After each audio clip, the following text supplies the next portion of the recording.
Hello. जय श्री कृष्णा, जय सिया राम, जय श्री महाकाल।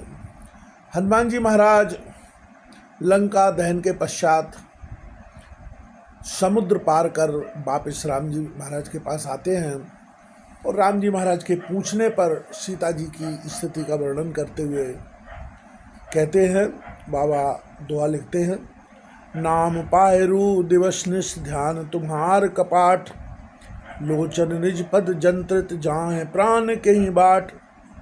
हनुमान जी ने कहा, आपका नाम रात दिन पहरा देने वाला है, आपका ध्यान ही किवाड़ है, नेत्रों को अपने चरणों में लगाए रहती हैं, यही ताला लगा है, फिर प्राण जाए तो किस मार्ग से।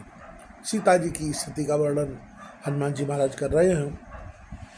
आगे बाबा चौपाई लिखते हैं, चलत मोह चूड़ा मणि दीनी, रघुपति हृदय लाए सोईलीनी, नाथ जुगल लोचन भरवारी, बचन कहे कछ जनक कुमारी। चलते समय उन्होंने मुझे चूड़ामणि उतार कर दी। श्री रघुनाथ जी ने उसे लेकर हृदय से लगा लिया।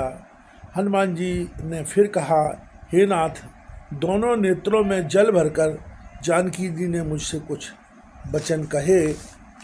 उन वचनों के बारे में हनुमान जी महाराज भगवान श्री रामचंद्र जी महाराज को श्रवण करा रहे हैं। इस संबंध में तुलसीदास जी महाराज चौपाई लिखते हैं, आप लोग श्रवण कीजिएगा। अनुज समेत गए प्रभु चरना, दीन बंधु प्रणतारत हरना, मन क्रम बचन बचरण अनुरागी, कई अपराध नाथ हो त्यागी। छोटे भाई समेत प्रभु के चरण पकड़ना और कहना कि आप दीन बंधु हैं, शरणागत के दुखों को दूर हरने वाले हैं, और मैं मन वचन और कर्म से आपके चरणों की अनुरागनी हूँ। फिर स्वामी, आपने मुझे किस अपराध में त्याग दिया है। अब उन एक मोर में माना, बिछुरत प्राण न कीन पयाना, नाथ सुनय नन को अपराधा, निश्रत प्राण करे हट बाधा। हाँ, सीता जी कहती है कि एक दोष में अपना अवश्य मानती हूँ कि आपका वियोग होते ही मेरे प्राण नहीं चले गए, किंतु हे नाथ, यह तो नेत्रों का अपराध है जो प्राणों के निकलने में हठपूर्वक बाधा देते हैं। बिरय अग्नि तन तूल शमीरा, श्वास जरय छन माय शरीरा, नयन श्रवय जल निजहित लागी, जरय न पाँव दे बिरहागी। बिरय अग्नि है, शरीर रुई है, श्वास पवन है। इस प्रकार अग्नि और पवन का संयोग होने से यह शरीर क्षण मात्र में जल सकता है, परंतु नेत्र अपने हित के लिए प्रभु का स्वरूप देखकर सुखी होने के लिए जल आंसू बरसाते हैं, जिससे विरह की आग से भी देह जलने नहीं पाती। सीता कहती विपत्ति विशाला, विनय किए भल दीन दयाला। सीता जी की विपत्ति बहुत बड़ी है, हे दीन दयालु, वह बिना कही अच्छी है, कहने से आपको बड़ा क्लेश होगा। निमिष निमिष करुणा निधि जाए कलप संबीत, बेग चलिए प्रभु आनिए, भुजबल खलदल जीत। हे करुणा निधान, आपका एक एक पल कल्प के समान बीतता है, अतः हे प्रभु तुरंत चलिए और अपनी भुजाओं के बल से दुष्टों के दल को जीतकर सीता जी को ले आइए।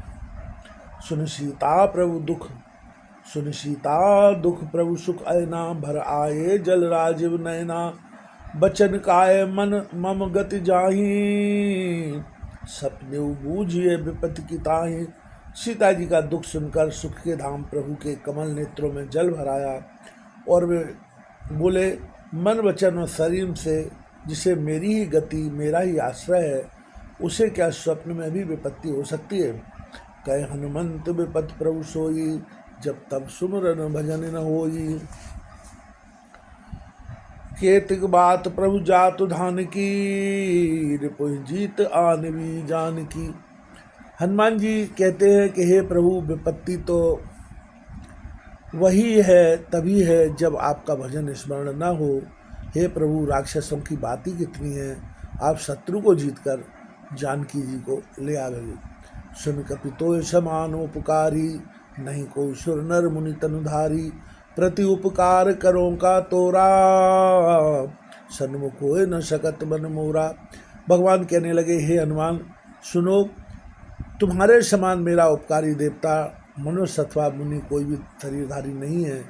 मैं तुम्हारा प्रत्युपकार बदले में उपकार तो क्या करूं, मेरा मन भी तुम्हारे सामने नहीं हो सकता। सुन सुत तो है उरन में नाही, देखे कर विचार मन माही। पुन पुन कपिच तब सुर त्राता, लोचन नीर पुलक अति गाता। हे पुत्र सुन, मैंने मन में खूब विचार करके देख लिया कि मैं तुझसे उऋण नहीं हो सकता। देवताओं के रक्षक प्रभु बार बार हनुमान जी को देख रहे हैं। नेत्रों में प्रेमाश्रुओं का जल भरा है और शरीर पुलकित है। सुन प्रभु बचन बिलोक मुख, गात हर्ष हनुमंत। चरण परेउ प्रेमाकुल, त्राहि त्राहि भगवंत।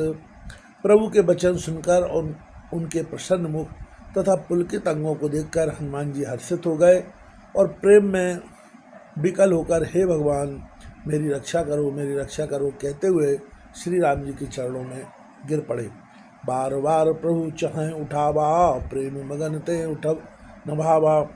प्रभु कर पंकज शशि के शीशा, सुमिर सुदशा मगन गौरीशा। प्रभु उनको बार बार उठाना चाहते हैं, परंतु प्रेम में डूबे हनुमान जी को चरणों से उठना सुहाता नहीं है। प्रभु का कर कमल हनुमान जी के सिर पर है। उस स्थिति का स्मरण करके शिव जी प्रेम मग्न हो गए। सावधान मन कर पुन शंकर, लागे कहन कथा अति सुंदर। कपि उठाए प्रभु हृदय लगावा, कर गए परम निकट बैठावा। फिर मन को सावधान करके शंकर जी अत्यंत सुंदर कथा कहने लगे। हनुमान जी को उठाकर प्रभु ने हृदय से लगाया और हाथ पकड़कर अत्यंत निकट बैठा लिया।